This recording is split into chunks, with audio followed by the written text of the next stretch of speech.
Bonjour et bienvenue dans une nouvelle vidéo. Si tu connais ces 10 mots, tu as sûrement un niveau B2 en français. Le niveau B2 du CECRL, le cadre européen commun de référence pour les langues.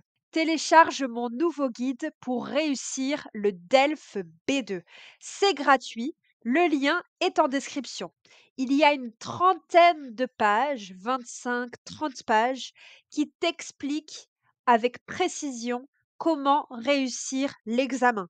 Tu as accès à la méthodologie à suivre pour toutes les épreuves, les thèmes de vocabulaire à connaître, les règles de grammaire, les phrases types, les connecteurs logiques, beaucoup de conseils et les erreurs à éviter. Télécharge ton guide gratuitement en description pour réussir le DELF B2. Quelle est la différence entre le niveau B1 et le niveau B2? Au B2, au DELF B2, on demande aux étudiants d'argumenter, de savoir argumenter et de savoir nuancer. Alors, bien évidemment, il faut savoir argumenter au DELF B1, mais c'est vraiment la priorité du DELF B2. Savoir argumenter, savoir nuancer ses propos. C'est très important. Toute la méthodologie est expliquée dans le guide. Le premier mot est un adverbe. Un adverbe est toujours invariable. Il ne varie pas, il ne change pas. Au féminin, au pluriel, au masculin, il s'écrit toujours de la même façon. L'adverbe désormais signifie à partir de maintenant. À partir de maintenant. Par exemple, désormais, je me lève tôt pour aller à la salle de sport avant le travail. À partir de maintenant, je me lève tôt. Ce n'est pas vrai, je n'aime pas me lever tôt, mais c'est un exemple. Les connecteurs logiques sont très importants, surtout les connecteurs pour nuancer, par exemple, notamment, cependant, toutefois. Vous avez une liste de connecteurs logiques dans le guide qui est gratuit. Le deuxième mot, c'est le mot logiciel. Un logiciel. Donc c'est un nom masculin.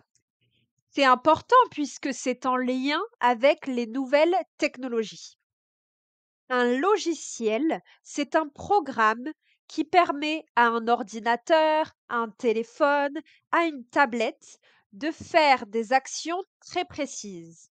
Par exemple, un logiciel de montage vidéo pour monter des vidéos YouTube. Par exemple, j'ai besoin d'installer un nouveau logiciel de montage vidéo pour YouTube. Le prochain mot est très important. Vous pouvez l'utiliser au DELF B2 ou au DELF B1 également, au DALF C1 aussi, au DALF C2 bien évidemment.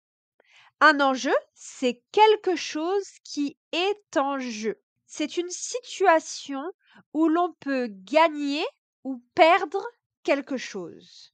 Un enjeu peut être économique, social, politique.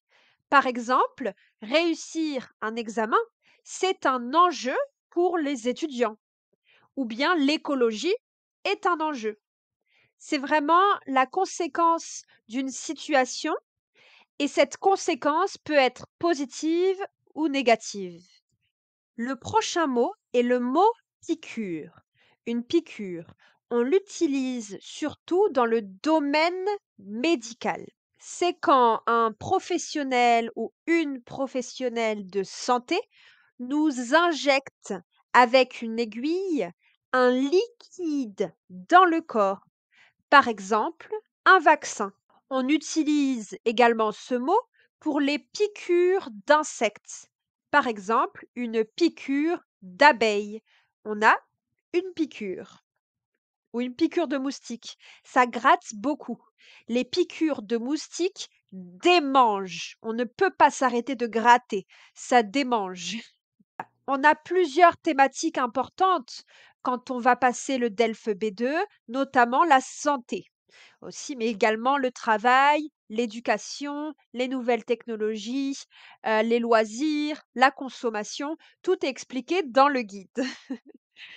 La précarité, c'est un mot qu'on utilise quand on parle d'une situation qui est instable, incertaine, fragile.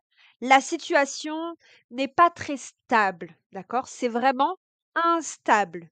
On l'utilise surtout pour les problèmes d'emploi ou de logement. On peut dire que de plus en plus de jeunes diplômés sont confrontés à la précarité de l'emploi et ont du mal à trouver un job stable.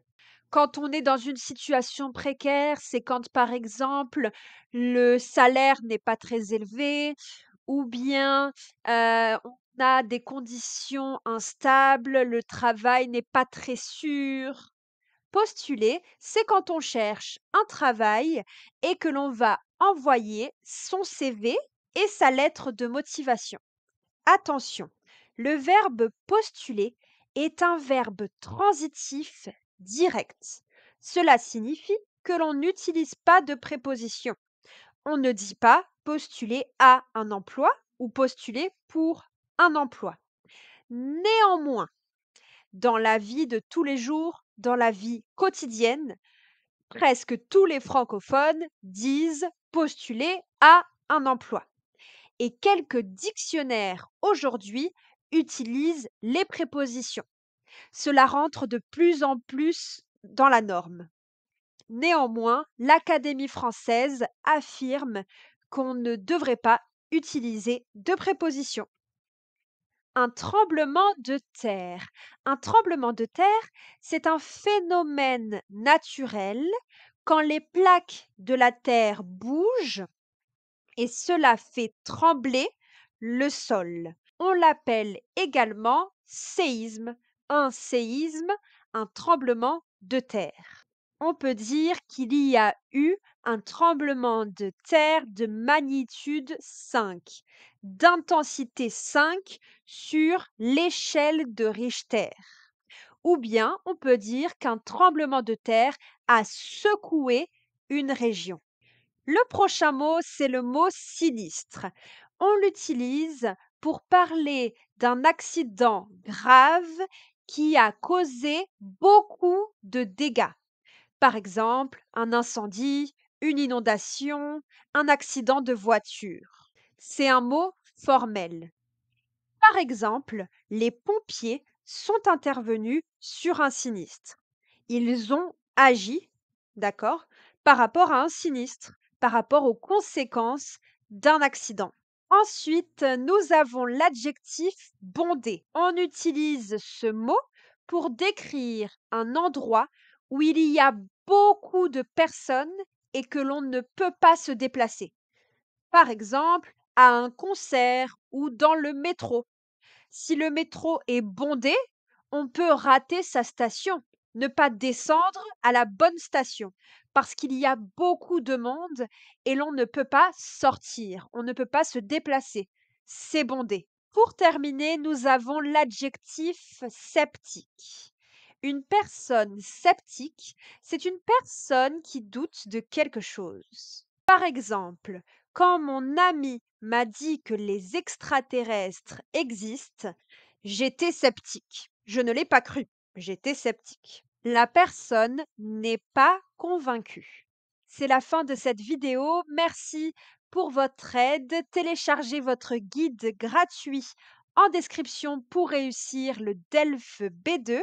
Abonnez-vous à la chaîne YouTube, commentez, mettez un like, un j'aime et on se retrouve bientôt pour une nouvelle vidéo. Si vous êtes intéressé par des cours de français, le premier appel est gratuit. Il y a des cours en groupe et des cours particuliers. On peut se retrouver lors d'un premier appel gratuit si vous le souhaitez. Merci beaucoup pour votre aide. À bientôt.